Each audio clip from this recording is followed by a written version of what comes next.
Oke, Bismillahirrahmanirrahim. Mungkin saya nggak panjang-panjang. Enggak, tapi ini ada 3 pertanyaan saya jawab dengan satu konsep sekaligus. Ini tadi Cak Mat tanya tentang teori konspirasi, dan segala macamnya itu tadi.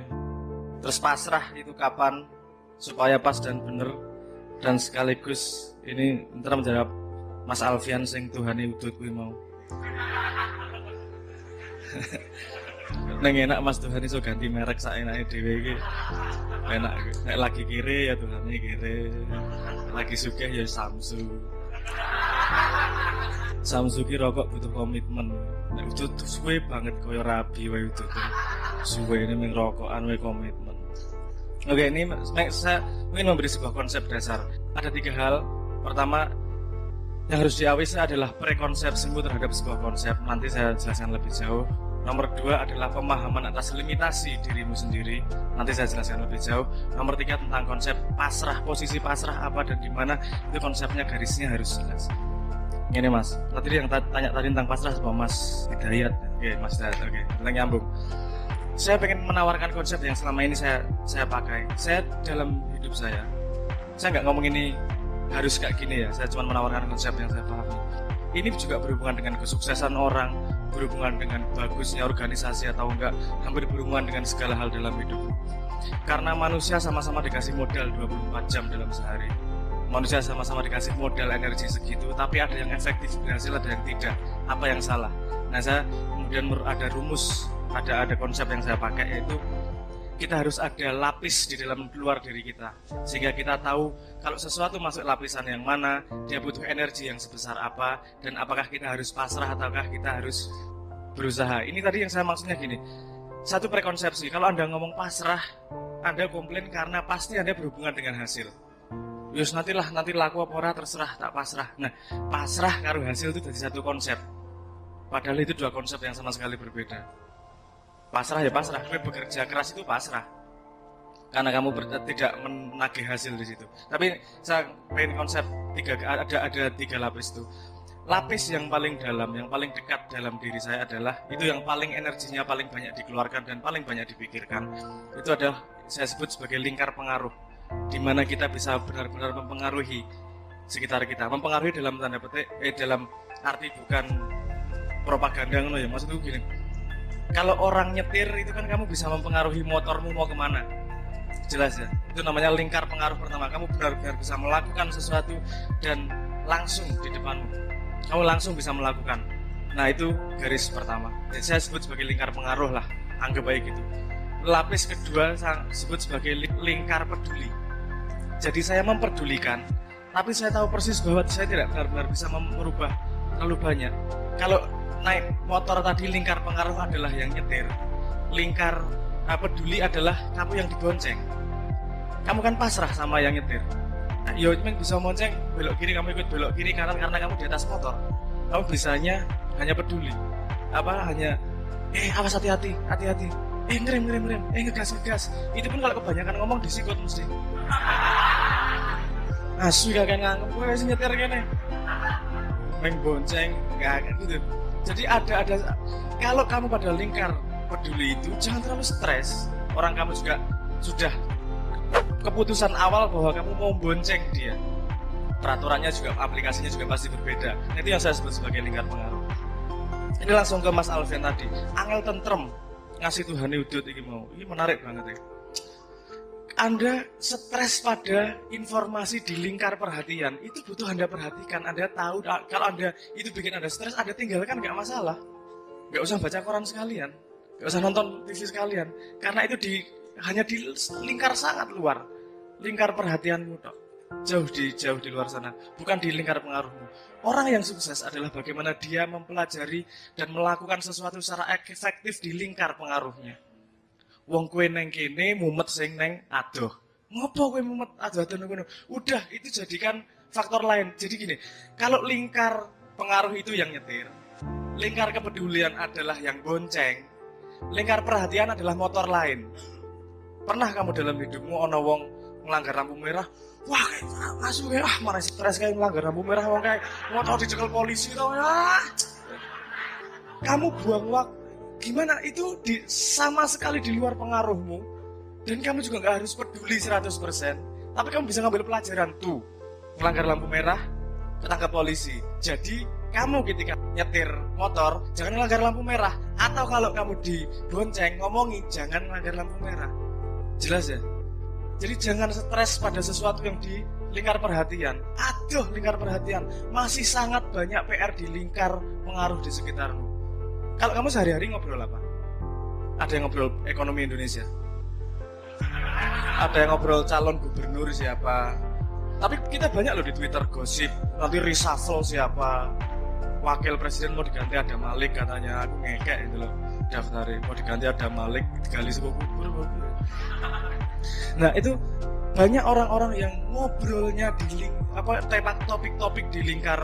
Engkau ketemu orang juga gagu, karena kamu tahu persis yang bisa kamu rubah adalah yang di dalam lingkar pengaruh, bukan di lingkar perhatianmu. Ojo salah itu. Ojo jangan salah meletakkan informasi pada yang tidak pada tempatnya. Nah, pasrah letaknya di mana? Kalau kamu sudah tahu peta ini otomatis ketok. Semua hal-hal yang kamu di posisi lingkar perhatian atau lingkar peduli, itu kamu cuma bisa pasrah. Ora usah urusan kerjaan, ora usah urusan apa-apa. Kowe bonceng mobil wae.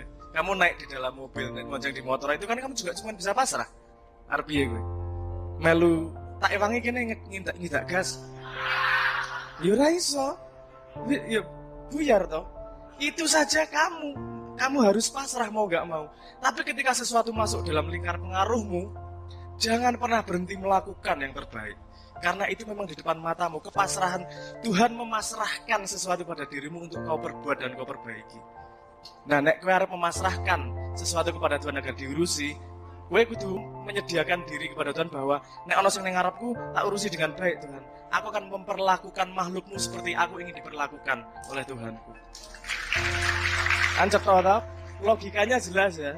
Nah, ini benda hal-hal ini, sesuatu di sekitarmu itu juga masuk lingkar pengaruhmu, atau lingkar pedulimu, atau lingkar perhatianmu. Bukan berarti dicuekin ya, tetap diperhatikan. Karena kalau Tuhan ngejabai suatu saat itu akan menjadi lingkar pengaruh. Dan ketika itu menjadi lingkar pengaruhmu, kamu harus siap dengan segala kebutuhan pengetahuan, kebijaksanaan, dan cintanya. Ngaten nggih. Paham ya pertanyaan? Nah, ini saya ketakon.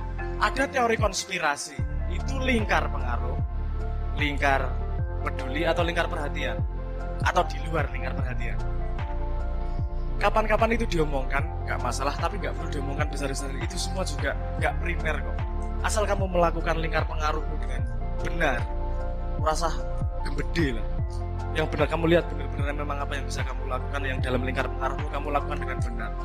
Merasa nyalah ke wong dhisik, sementara lingkar pengaruhmu belum kamu lakukan dengan benar-benar. Jelas ya filahnya ya. Pasrah kapan sudah oke ya. Supaya pas dan benar. Tadi ada pertanyaan seperti itu, benar nggak? Nah, pas dan benar itu yang kamu maksud skenariomu atau skenario Tuhan? Oke, itu lingkar pengaruh atau lingkar perhatian atau lingkar kepedulian. Wes ya bisa ya, kita gak stres dengan itu, ya ketawa mengguyu-guyon, ya standar gini. Supaya pas dan benar. Kalau pas dan benar menurut Tuhan, kamu gak akan bisa tahu kapan titiknya. Yang bisa kamu lakukan adalah husnuzon akan hasilnya. Karena kamu gak akan pernah tahu kapan. Yang kamu anggap buruk sekarang bisa jadi mempersiapkanmu untuk kebaikan di masa depan yang kamu gak pernah tahu. Ceritamu itu panjang dan kamu belum tahu perjalanan ceritamu sepanjang itu. Jadi untuk tahu tentang pas dan benar, itu kamu harus juga mau setia untuk melewati proses perjalanan itu. Mesti ngalami enak, ngalami ora enak, ngalami gelo dan seterusnya. Itu coba kamu perhatikan langkahnya, kamu belajar apa. Karena saya yakin kalau kamu berdoa misalnya kamu minta mobil sama Tuhan, Tuhan tidak akan langsung memberimu mobil. Tuhan akan memberimu rezeki untuk bisa beli bensin mobil dulu. Kalau kamu langsung dikasih mobil, nggak punya duit untuk beli bensin, yang gue ngopo mobilmu. Komprehensif Tuhan itu mikirnya. Kue paling ya kermi babi bandingi menungso itu loh, yang saya pernah ngomong itu loh. Jadi nggak pernah mengira kamu ngopo tuh aku orang tekan-tekan kono. Jangan-jangan kamu dalam lingkar pengaruhmu belum lengkap kamu lakukan, belum lengkap kamu bereskan. Nanti kamu dikasih mobil, nggak bisa nyetir. Dikasih mobil, nggak bisa beli bensin. Dikasih mobil malah gue gayang-gayangan. Kan kamu pengen diberi sesuatu sama Tuhan yang ingin mendekatkanmu kepada Tuhan. Ketika kamu mintanya sama Tuhan, pasti dikasih alat semua yang dikasih agar mendekat kepada Tuhan. Kalau menjauhkan ya rasa dikasih sekalian.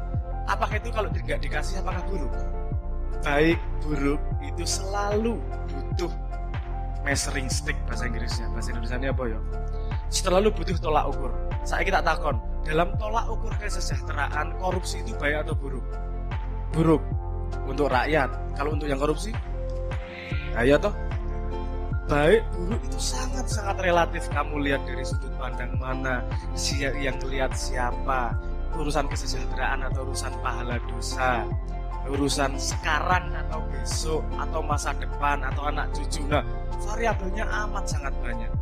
Kalau kamu mikir itu terlalu jauh, tidak akan ketemu jawabannya kecuali nunggu waktu.